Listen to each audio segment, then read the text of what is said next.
दुनिया को हिलाने वाले शैलेंद्र, जो कि एक महान शख्सियत रहे हैं फिल्म इंडस्ट्री की। सवाल ये है कि कोई महान शख्सियत अगर दलित हो तो उसकी जाति के उजागर होने में क्या दिक्कत है। जब ब्राह्मण या अन्य सवर्ण विभूतियों की जातियों का खुलेआम प्रचार किया जाता है तब तो किसी को कोई आपत्ति नहीं होती, लेकिन किसी दलित विभूति की जाति को उजागर किए जाने का विरोध होने लगता है। शैलेंद्र का जन्म हुआ था 30 अगस्त 1923 को। घर बार नहीं, संसार नहीं, मुझको किसी से प्यार नहीं, मुझको किसी से प्यार नहीं। ये गीत शैलेंद्र ने लिखा था। कुछ समय पहले हिंदी फिल्म जगत के प्रसिद्ध गीतकार शैलेंद्र की जाति सार्वजनिक किए जाने को लेकर अच्छा खासा विवाद और विरोध हुआ। शैलेंद्र के पुत्र दिनेश शंकर शैलेंद्र ने अंदर की आग नाम से अपने पिता की कविताओं का एक संग्रह तैयार किया था, जो राजकमल प्रकाशन नई दिल्ली से प्रकाशित हुआ। इसकी भूमिका में दिनेश शैलेंद्र ने खुले तौर पर अपने पिता की सामाजिक पृष्ठभूमि का उल्लेख यानी कि बिहार की धुसिया चर्मकार जाति का उल्लेख किया था। इस पुस्तक का लोकार्पण करते हुए शीर्ष आलोचक डॉक्टर नामवर सिंह ने शैलेंद्र को संत रविदास के बाद सबसे महत्वपूर्ण दलित कवि बताया, लेकिन कई साहित्यकारों एवं लेखकों ने शैलेंद्र की जाति का खुलासा किए जाने पर आपत्ति जताई। एक लेखक तेजिंदर शर्मा ने सोशल मीडिया में अपनी आपत्ति दर्ज करते हुए यहाँ तक कह दिया कि डॉक्टर नामवर सिंह ने न केवल शैलेंद्र का बल्कि सभी साहित्य प्रेमियों का भी अपमान किया।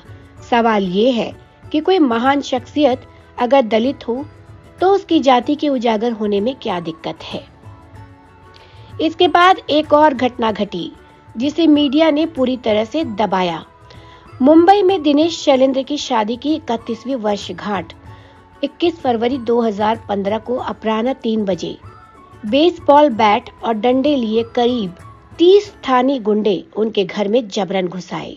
उन्होंने दिनेश शैलेंद्र और उनकी पत्नी से उनके मोबाइल छीनकर उन्हें एक कोने में बिठा दिया और उन दोनों के सामने ही घर का एक एक सामान ट्रक पर लाद कर ले गए। चम्मच तक नहीं छोड़ी। ये गुंडे शैलेंद्र की हस्तलिखित कविताएं, चिट्ठियां, पुरस्कार और ट्रॉफियां भी ले गए।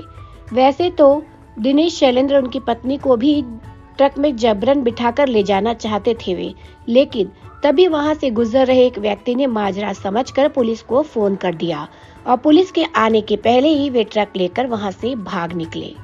दिनेश शैलेंद्र और उनकी पत्नी ने उसी दिन पुलिस में रिपोर्ट लिखाई। दिनेश मुंबई के पुलिस आयुक्त तथा महाराष्ट्र के महानिदेशक से भी मिल चुके हैं, लेकिन अब तक पुलिस ना तो सामान बरामद कर सकी और ना ही गुंडों को पकड़ सकी।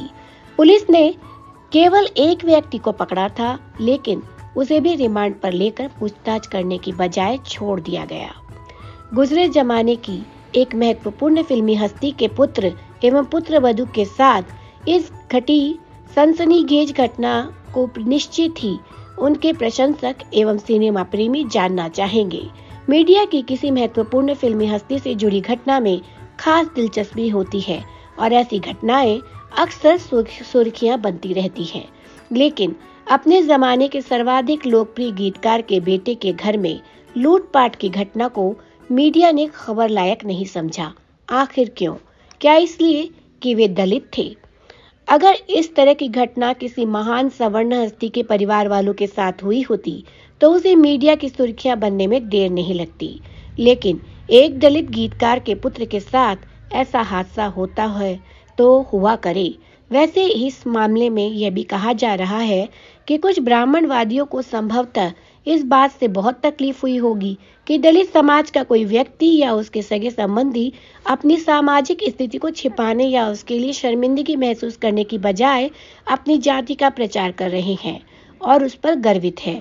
दलित प्रतिभापुंज शैलेंद्र अपने समय के अत्यंत महत्वपूर्ण गीतकार थे, जिनके लिखे गीत न केवल भारत में बल्कि विदेशों में भी मशहूर हैं। उनके गीतों के दम पर ही आवारा जैसी फिल्मों को वैश्विक स्तर पर लोकप्रियता हासिल हुई, लेकिन उनके योगदान की हमेशा अनदेखी हुई और आज तक केंद्र या राज्य सरकारों ने उन्हें कोई छोटा सा पुरस्कार भी नहीं दिया, जबकि वे दादा साहब फाल्के पुरस्कार और यहाँ तक कि भारत रत्न के हकदार हैं। बिहार के आरा जिले के धुसपुर गांव के दलित परिवार से ताल्लुक रखने वाले शैलेंद्र का असली नाम शंकरदास केसरी लाल था। उनका जन्म, जैसा कि हमने बताया, 30 अगस्त 1921 को रावलपिंडी में हुआ था, जो कि अब पाकिस्तान के पंजाब प्रांत में है, जहां उनके पिता Kesari Lal Rao British military hospital के ठेकेदार थे, जो मूरी कैंटोनमेंट एरिया में था। शैलेंद्र का अपने गांव से कोई खास जुड़ाव नहीं रहा, क्योंकि वे बचपन से अपने पिता के साथ पहले रावलपिंडी और फिर मथुरा में रहे। उनके गांव में ज्यादातर लोग खेतीहर मजदूर थे। पिता की बीमारी और आर्थिक तंगी के चलते पूरा परिवार रावलपिंडी से मथुरा आ गया, जहां शैलेंद्र के पिता के बड़े भाई रेलवे में नौकरी करते थे। मथुरा में परिवार की आर्थिक समस्याएं इतनी बढ़ गई कि उन्हें और उनके भाइयों को बीड़ी पीने पर मजबूर किया जाता था, ताकि उनकी भूख मर जाए। इन सभी आर्थिक परेशानियों के बावजूद शैलेंद्र ने मथुरा से इंटर तक की पढ़ाई पूरी की। परिस्थितियों ने शैलेंद्र की राह में कांटे बिछा रखे थे और एक वक्त ऐसा आया कि भगवान शंकर में असीम आस्था रखने वाले शैलेंद्र ने ईश्वर को पत्थर मान लिया। गरीबी के चलते वे अपनी इकलौती बहन का इलाज नहीं करवा सके और उसकी मृत्यु हो गई। किसी तरह पढ़ाई पूरी करने के बाद उन्होंने बम्बई जाने का, यानी कि मुंबई जाने का फैसला किया। यह फैसला तब और कठोर हो गया जब उन्हें हॉकी खेलते हुए देखकर कुछ छात्रों ने उनका मजाक उड़ाया और कहा कि अब ये लोग भी खेलेंगे।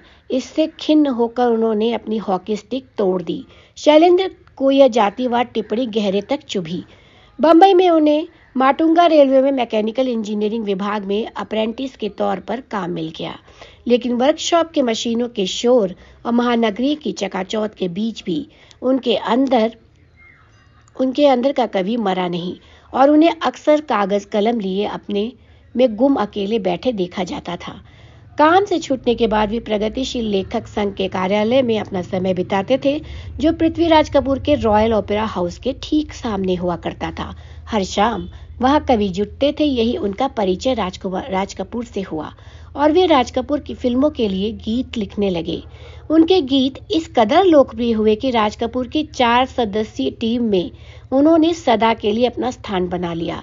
इस टीम में थे शंकर जयकिशन, हसरत जयपुरी और शैलेंद्र। उन्होंने कुल मिलाकर करीब 800 गीत लिखे और उनके लिखे गीत ज्यादातर लोकप्रिय ही हुए। उन्होंने अपने गीतों के माध्यम से समता मूलक भारतीय समाज के निर्माण के अपने सपने और अपनी मानवतावादी विचारधारा को अभिव्यक्त किया और भारत को विदेशों की धरती तक पहुंचाया। उन्होंने दबे कुचले लोगों की आवाज को बुलंद करने के लिए नारा दिया, हर जोर जुल्म की टक्कर में हड़ताल हमारा नारा है। यह नारा आज भी हर मजदूर के लिए मशाल के समान है। उन्होंने फणेश्वर नाथ रेणु की अमर कहानी मारे गए गुलफाम पर आधारित तीसरी कसम फिल्म बनाई। फिल्म की असफलता और आर्थिक तंगी ने उन्हें तोड़ दिया। वे गंभीर रूप से बीमार हो गए और आखिरकार 14 दिसंबर 1967 को मात्र 46 वर्ष की आयु में उनकी मृत्यु हो गई। फिल्म की असफलता ने उन पर कर्जा का बोझ चढ़ा दिया। इसके अलावा उन लोगों की बेरुखी से उन्हें गहरा धक्का लगा जिन्हें वे अपना समझते थे। अपने अंतिम दिनों में वे शराब के आदी हो गए थे। बाद में तीसरी कसम को मॉस्को अंतर्राष्ट्रीय फिल्म समारोह में भारत की आधिकारिक प्रविष्टि होने का गौरव मिला और यह फिल्म पूरी दुनिया में सराही गई। पर अफसोस, शैलेंद्र इस सफलता को देखने के लिए इस दुनिया में नहीं थे। शैलेंद्र को उनके गीतों के लिए 3 बार फिल्म फेयर अवार्ड से सम्मानित किया गया, लेकिन इस दलित विभूति की मीडिया, सवर्ण समाज और सरकार ने जीते जी और उनकी मृत्यु के बाद भी उपेक्षा की। यह दुर्भाग्यपूर्ण है कि उनके अपने दलित समाज ने भी उन्हें भुला दिया। तो आज के लिए बॉलीवुड में इतना ही। हम फिर मिलेंगे बॉलीवुड की कोई अन्य दिलचस्प खबर या किस्सा लेकर। तब तक के लिए हमारे साथ अपना साथ बनाए रखिए। नमस्कार।